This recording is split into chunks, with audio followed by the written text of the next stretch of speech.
Nesse vídeo vamos falar sobre a forma de organização da sociedade do nacionalismo genuíno, orgânico, em oposição ao nacionalismo artificializado, inspirado em grande parte pela maçonaria e por muitas ideias dos grandes erros da modernidade, tendo como inspiração principal, é claro, o integralismo e a metafísica tradicional, usando especificamente neste vídeo, principalmente a obra de Platão, Timeu, onde é relatada a criação do universo por um ser perfeito. A nossa forma de pensar na organização política, econômica e social deve ser pautada pela realidade objetiva física e não abstrações financeiras ou especulações filosóficas supérfluas. Essa era a visão do Dr. Enéas, inspirado por Lyndon LaRouche e Batista Vidal e outros, bem como era a visão integralista. O realismo sempre foi uma marca do integralismo. Quando dizemos que a sociedade deve ser pensada como processo físico, não excluímos o espiritual, pois para nós a separação radical entre espírito e matéria está equivocada. Para esse tipo de sociedade, o dinheiro é muito mais usado como um mediador, uma linguagem que media entre as forças produtivas do que um objetivo em si. Uma linguagem que traduz processos físicos da nação que o lastreiam. O dinheiro é trabalho acumulado. Não existe sociedade saudável sem o entendimento do funcionamento unificado do universo e de suas leis, e isso inclui a meta ou missão histórica da sociedade em si. Raramente, princípios abstratos como o prazer ou a mera subordinação ao mercado se prestam para ser uma meta geral da sociedade. Vou citar agora aqui um texto da obra Psicologia da Revolução, de Plínio Salgado, onde ele fala sobre esse centro diretor que deve pautar a vida da sociedade na nação. O homem é centro de movimentos, ao mesmo tempo que é parte de um sistema de movimentos. Como centro de movimentos, deve forçosamente gravitar em torno dele uma série de coisas que lhe são atributos e direitos. Como parte de um sistema geral, o homem tende a gravitar para um centro, que, por sua vez, lhe impõe deveres em relação aos componentes daquele sistema. A sociedade só pode funcionar sem angústias quando esse equilíbrio é perfeito, quando os contrários se harmonizam, tendo os direitos como centro o homem, e tendo os deveres como centro a própria finalidade humana, o princípio gerador do mundo da matéria e da força e do mundo da afirmação e da negação. Numa palavra, Deus. Bom, então vemos aí como Plínio Salgado ele colocava o homem como centro de uma série de processos e de direitos, mas ao mesmo tempo ele subordinado aos princípios superiores da realidade, tendo em última instância sua origem em Deus. Nas sociedades pautadas pela metafísica tradicional, a ordem social era reflexo da ordem cósmica, e eram tomadas medidas objetivas para harmonizar a organização social com a ordem natural. O conceito-chave para a maioria das sociedades era o do centro primordial, ou do polo primordial, um centro do qual emanava todo o poder e ordem na sociedade, que tinha sua contraparte material, representada por algum objeto, como uma montanha, uma rocha, árvore ou até mesmo uma construção humana, como é o caso da Caaba islâmica. Essa Caaba é interessante porque ela é um símbolo desse centro primordial muito didático para poder ilustrar do que a gente está falando, porque ele é um centro para o qual se voltam a vontade de todos os islâmicos, e eles vão lá, ficam circundando aquele centro e tal. É uma ótima forma de mostrar isso. Então, desse centro primordial, ele é um centro transcendente, mas dele emanam as forças e energias da sociedade. E essas energias são aproveitadas de diversas formas. Sempre foram aproveitadas pelas sociedades pautadas pela metafísica tradicional. Assim como utilizamos as forças do vento, água ou a energia do carvão, energia nuclear, etc., para impulsionar o funcionamento dos setores da sociedade, também devemos utilizar as correntes cósmicas, que vêm da fonte da ordem, que é o centro que foi citado. Porém, esse conhecimento se tornou oculto e foi esquecido. No entanto, um dos reflexos distorcidos desse centro na sociedade moderna é a noção de Estado. O integralismo representa esse princípio central com o sigma, bem como com a estrela polar, que é a Sigma Octantis, a estrela polar do hemisfério sul. A estrela polar representava para as sociedades tradicionais esse centro primordial, pois é a estrela ao redor da qual, do ponto de vista da região em questão, as outras parecem rodar. Então ela representa esse eixo primordial. Nesse modelo de sociedade orgânica, a sociedade é vista como um organismo unificado e coerente, pois a mera concepção territorial do nacionalismo é artificial e carece de um elemento aglutinador. Já a visão da sociedade como organismo fornece os elementos necessários: tradição, cultura, geografia, povo e fronteiras, para um entendimento em acordo com a ordem natural. Essa sociedade é anti-entrópica. O que seria isso? A entropia é a força universal que nivela tudo para o menor denominador comum. E a negentropia, que é o contrário da entropia, é a força que aumenta a energia, e a densidade é a força dos processos. Eu sei que para alguns isso vai ser uma novidade, mas são nomes fáceis de lembrar, que é a entropia, o seu contrário, na negentropia ou na antientropia, que a entropia é a força da desordem e a negentropia é a força da ordem. Esse termo negentropia é utilizado na economia física de Lyndon LaRouche, sendo uma das metas também da sociedade na economia física, né? Que, lembrando, foi a economia que influenciou muito o Enéas. Agora, passando para o Platão, né, que eu citei no início do vídeo. Na história da criação do universo, retratada no livro Timeu, de Platão, vemos a criação do mundo a partir de um ser perfeito e de um modelo perfeito, que por sua vez dá origem a sistemas e organismos dele derivados, mas todos vistos como sistemas orgânicos e unificados. Cada sistema tem uma individualidade, apesar de fazer parte também de outros sistemas, sendo o ser perfeito o único totalmente independente e transcendente, né? Todos que vêm a partir dele são dependentes em maior ou menor grau de outros sistemas, assim como foi relatado ali naquela citação de Plínio Salgado. É mostrado no livro como o Criador do universo ordenou tudo o que se movia caoticamente de acordo com um modelo eterno de ordem, tarefa que o homem deve tentar emular. Nesse livro também são tratadas questões como a da entropia e a da energia livre, quando é dito sobre a formação da totalidade do corpo do universo, feita de modo a estar abre aspas, imune ao envelhecimento e à doença, pois ele, o Criador, tinha perfeita consciência de que o calor, o frio e outras forças violentas, cercando de fora um corpo composto e caindo sobre ele, dissolvem-no e, impondo-lhe doenças e envelhecimento, causam a sua destruição. Foi por este motivo e com base neste raciocínio que, a partir da globalidade dos todos, produziu um só todo perfeito, imune ao envelhecimento e à doença.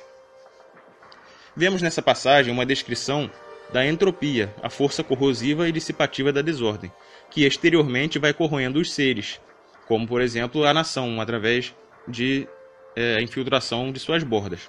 Força que objetivamente age sobre os corpos perecíveis, mas que, em relação ao todo do universo, não ocorre, sendo ele autorrenovável.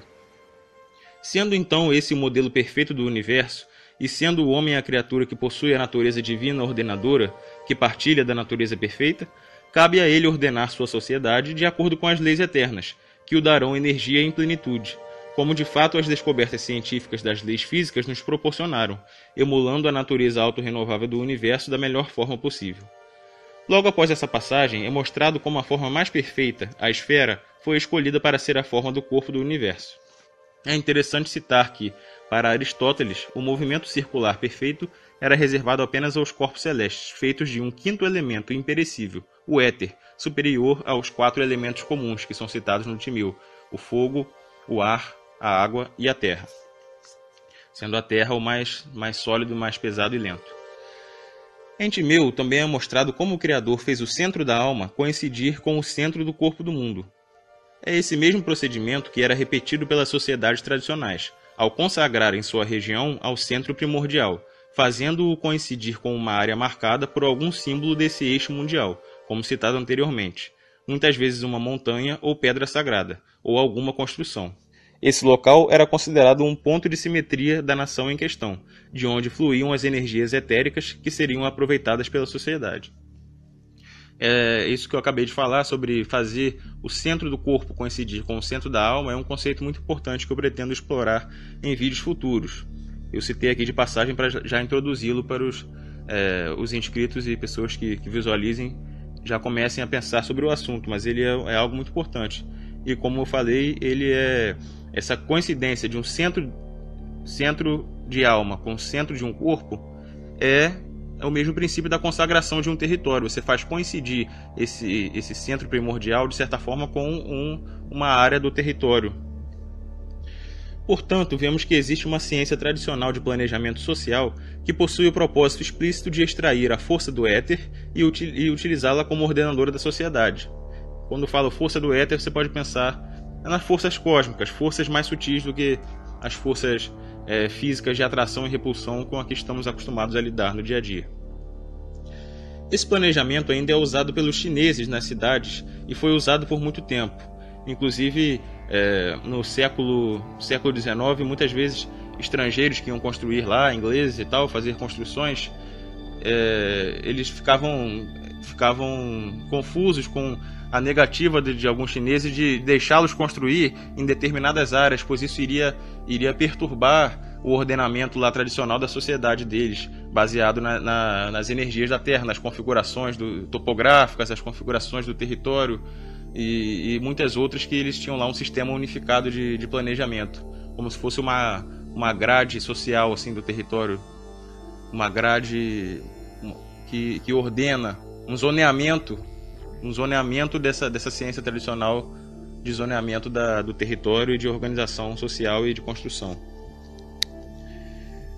Esse planejamento também foi usado, em parte, influenciado pela maçonaria, na construção da capital dos Estados Unidos, Washington, que possui vários ordenamentos geométricos da geometria sagrada e dessas coisas que os maçons gostam no planejamento da cidade. Então podemos ver que isso aí, apesar de estar mais oculto hoje, nunca foi perdido. Nós podemos pensar que a base do éter, o fulcro, né? Fulcro é uma base sólida, uma base de apoio. Por exemplo, o fulcro de uma alavanca, é onde você vai apoiar sua alavanca para você obter o poder de utilizar o movimento. O que esse fulcro da alavanca é na Terra, o fulcro do éter é para os fenômenos. É nele, no éter, que os fenômenos se apoiam. Assim como nós temos o apoio na Terra, a Terra tira seu apoio de gravidade do Sol, e o Sol gravita na galáxia, que por sua vez também compartilha outros pontos gravitacionais, etc., num sistema dinâmico, que na economia física de Lyndon LaRouche esse sistema dinâmico de interconexões é chamado de ação circular multiplamente conectada, conceito que também vou abordar em outros vídeos, mas é interessante perceber aí a ligação da ação circular, né, com a forma perfeita da esfera e com o movimento circular celeste de Aristóteles. Eu vou citar agora um polímata, né? Polímata é uma pessoa que estuda várias coisas, chamado Walter Russell, dos Estados Unidos. Ele era cientista, pintor, escultor, arquiteto e várias outras coisas, mas ele depois ficou bem conhecido pelo seu trabalho na ciência. E ele falava sobre essa base do éter. Vou citar aqui ele falando sobre isso. A ciência, por anos, tem procurado por um princípio simples de motivação que está presente em todos os efeitos do movimento. Os matemáticos procuraram encontrá-lo e reduzi-lo a uma fórmula básica. Os físicos o procuraram na esperança de descobrir o princípio da vida. A ciência nunca o encontrou e nunca irá o encontrar enquanto procurar por ele na matéria ou no movimento. Esse segredo é para ser encontrado apenas na luz do grau zero do equilíbrio universal, que é o fulcro desse universo elétrico de ondas de movimento duplo. Né? Movimento duplo porque toda a polarização do éter, que é neutro, ela é dada de forma dupla, com um mais e um menos ao mesmo tempo, com ação e reação saindo ao mesmo tempo do éter. A sociedade antientrópica está em equilíbrio dinâmico, e o Estado é o fulcro desse equilíbrio para a sociedade. Quanto mais complexo um sistema, mais danos os desequilíbrios causam, assim como quanto mais complexo o psiquismo de um ser, como por exemplo o ser humano, que é o mais complexo dos animais, mais danos as distorções causam. Qualquer distorção mental e emocional é muito mais danosa para um ser humano, que é mais complexo, do que para um animal. Por isso a necessidade sempre de lutar contra as forças corrosivas na sociedade humana, coisa que os antigos sempre souberam e enfatizaram muito a luta entre as forças da ordem e as forças do caos, da entropia. O ponto de equilíbrio real, então, é o éter, ou o meio físico da manifestação, origem dos fenômenos físicos polarizados. O éter pode ser polarizado de duas formas, a entrópica degenerativa ou a anti-entrópica generativa, que são opostos igualmente divididos e equilibrados no universo. No entanto, a vida é baseada na força generativa, motivo pelo qual as sociedades tradicionais sempre consideraram haver duas correntes opostas trabalhando na sociedade, a da ordem e a do caos. O éter, não sendo polarizado, contém e grava os movimentos nele impressos para repetição. Nós temos um exemplo, um de muitos, na natureza, do DNA dos seres vivos, que grava e repete os movimentos e vai gravando toda a evolução. Todo ente individual, seja ser vivo ou objeto inanimado, ou um sistema composto, como um ecossistema, é uma extração deste mar totalmente equilibrado de éter. Então, cada ente é uma extração dessa plenitude do éter. E conforme eles vão sendo extraídos e interagindo entre si, eles vão representando de forma simulada, né, a unidade primordial do princípio do qual eles surgiram. E a sincronização e a sinergia dos elementos diferentes vai exprimindo na multiplicidade a unidade do éter de onde eles vieram. Por isso o relativismo é uma furada. Ele não tem base sólida, não tem fulcro verdadeiro. Seu fulcro é a divisibilidade infinita, que nunca acaba, só divide e nivela por baixo. O nacionalismo desenraizado, influenciado pela maçonaria e pelos erros da modernidade, também carece de um núcleo ordenador legítimo. Vocês podem ler mais sobre isso no texto brilhante, muito bom, O Simbolismo do Sigma, sobre o símbolo do Sigma integralista, que vai entrar em detalhes sobre tudo isso que eu falei aqui e vai esclarecer muitas coisas. Neste vídeo eu tentei ser o mais breve possível, mas já passou bastante tempo. Então, quando nós colocamos o trabalho e esforço humano, social, direcionados para uma meta realista e saudável, baseado em um paradigma cultural e valorativo unificado e verdadeiro, estamos sincronizando a sociedade com as forças cósmicas e impulsionando-a para o progresso.